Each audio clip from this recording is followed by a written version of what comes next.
It's getting toxic in the Tottenham world once again. Another defeat at the weekend against Fulham in what for me is 3 games to save Thomas Frank's job. And people are going to be saying, Henry, what are you talking about? Our recent form is absolutely catastrophic. We are the second worst team in the Premier League at home. We're down to 12th. Yes, it's only a handful of points off of 5th, but it's also a handful of points away from 16th. With tough fixtures coming our way.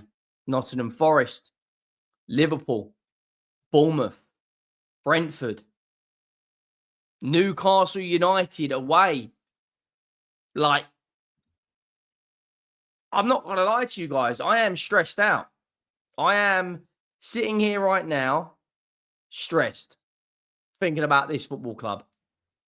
You know, Thomas Frank right now, 3 games he's got to save his job. If we lose to Newcastle, Brentford, and Forest, it is done. And how ironic, how the irony in losing to the old team that you took over, that you were managing, you leave them, you take over us. If we lose to Brentford and he gets the sack, Fulham's first away win this season, their only away win was against us. The only point that Wolves have got away from home was against us. The only away win that Bournemouth have got all season is against us. We're sitting here right now, and I can't believe I'm saying this, but I actually want Brennan Johnson to start against Newcastle United because we just don't have any goals in this team whatsoever right now. Our last 5 games against Fulham, Arsenal, Manchester United, we scored a combined 3 goals. 0 goals scored against Newcastle in the Cup. 0 goals scored against Monaco. 0 goals scored against Chelsea. 1 goal scored against Arsenal. 1 goal scored against Fulham. We are in a crisis, guys. I'm not going to lie to you, because if we sack Thomas Frank, which I don't necessarily think is the right thing to do right now, but it is damage limitation. At what point do we turn around and say, yeah, this can't continue? Because £60 million we spent on Mohamed Kudus, £60 million we spent on Xavi Simons. We were crying out for a defensive midfielder. We bring in Paulinho, who's a good signing. But defensively right now, we're leaking goals.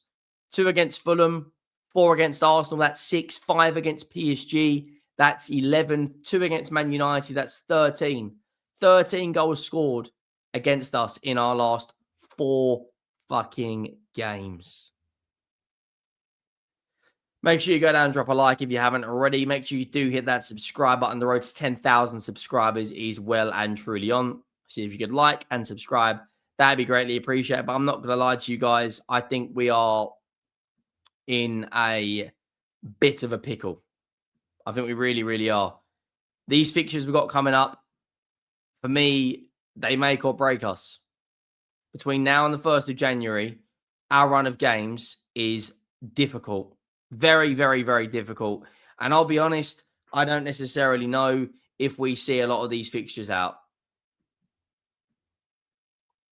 Look at the away games in there. Newcastle United, Nottingham Forest, Crystal Palace, and Brentford. Nottingham Forest away from home, who have been better under Sean Dyche. We won't beat Newcastle, in my opinion. Crystal Palace, listen, who knows? Brentford, who knows? But these games, like, I'm not going to lie to you guys, our form at the moment, it is absolutely diabolical. We can talk about, we played against the best team in Europe right now, Arsenal and PSG. We can say that. But what's the excuse when we drew to Wolves? We lost to Fulham. We lost to Bournemouth. The only home game we've won all season is against Burnley. We lost to Chelsea. We lost to Arsenal. You know, our Champions League performances haven't been good.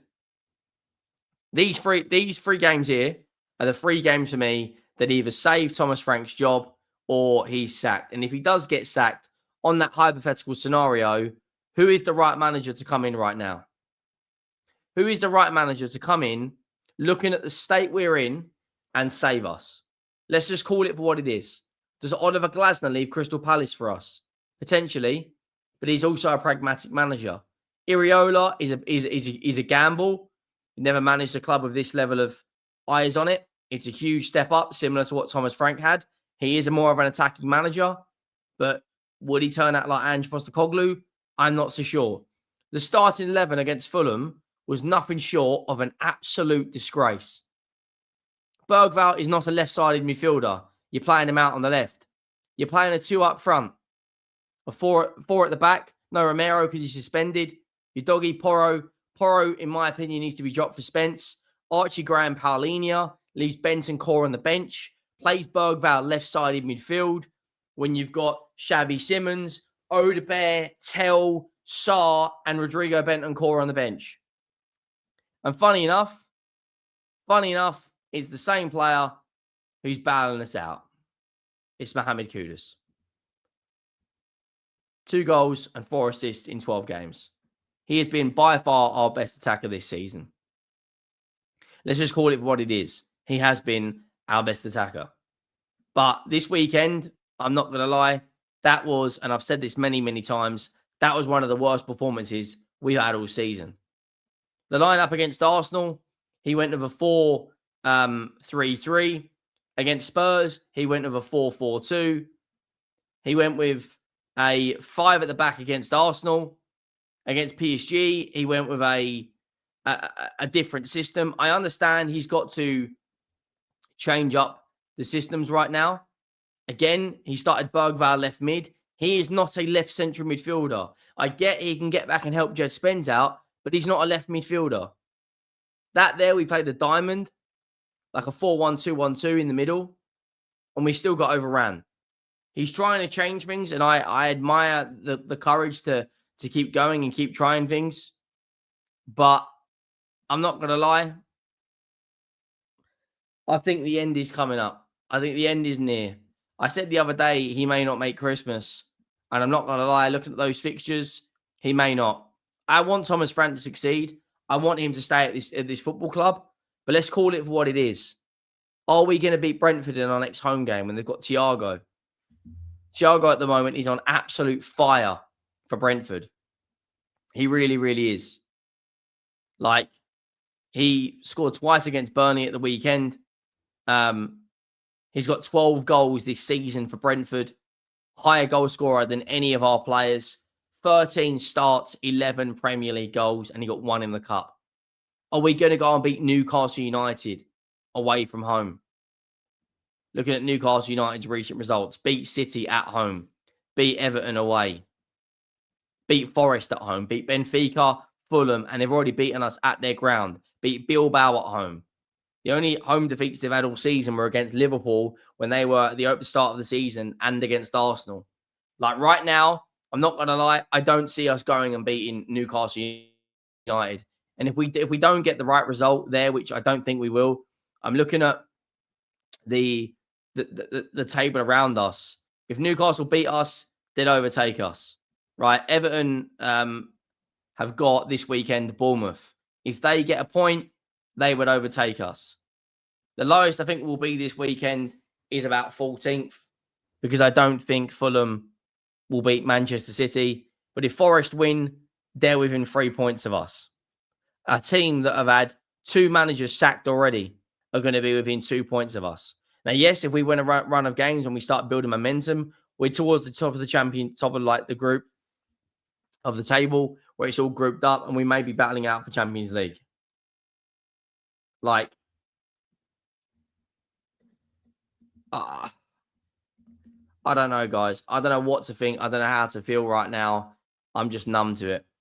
We started off the Premier League season with one of the best defenses in the league, strong, away from home, and now we've conceded 16 goals, which is funny enough is the same amount as Newcastle. More than, the only teams in the league that have actually conceded less are all above us. For instance, I think Palace are on 11. Brighton would equal us and the top 3. But for me, there are huge, huge concerns. Huge concerns. And if we go and sack Thomas Frank, we're just doing it again, aren't we? Do we go what manager do we turn to? I'm pretty sure at this moment in time, Oliver Glasner is the favorite for the job. Now, Oliver Glasner right now, I am a huge fan of, but he's going to need time. Yes, he may have lost to Strasbourg. Yes, he may have lost to Manchester United, but he won Palace and FA Cup. He's got Palace sitting 9th in the Premier League, 2 points clear of us. So, again, it's a nice idea, but it's going to take time. Let me know your thoughts. Make sure you drop a like. Make sure you hit that subscribe button, and I'll see you next time. I'm out.